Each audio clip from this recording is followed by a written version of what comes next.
Zašto je Bog stvorio komarce? To je kao da pitaš zašto je Bog stvorio vukove.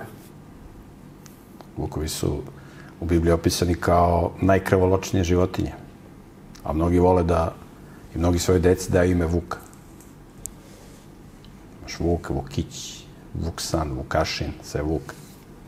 Čak postoji verovanje da ako se detetu da ime Vuk, da će onda da preživi. U stare vremena su mnogi davali, zbog neznanja o higijeni su im deca mala umirala i onda su davali deci ime Vuk ili Vukić ili Vuksan ili Vukašin. Su mislili da će tako dete da preživi. Ako mu daju ime Vuk, pošto su vukovi kao izdržljive životinje. Znači, Bog u početku nije stvorio komarce ovakve kakve jesu, kao što nije stvorio ni ove bube ovakve kakve jesu, ni zmije.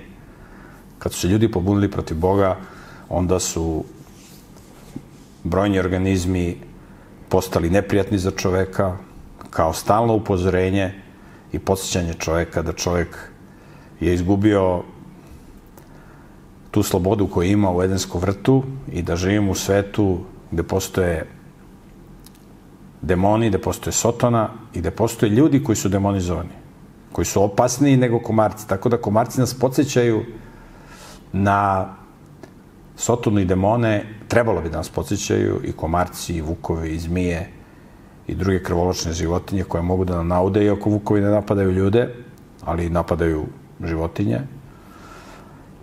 Tako da čovjek je razradio mehanizme da se zaštiti od komaraca, postoje komarnici, tako, postoje razne hemijska i električna, elektronska sredstva za zaštitu od komaraca, ali čovjek o zaštiti od demona nema pojma. Čovjek misli da demoni ne postoje, a ovaj svet vode demonizovani ljudi.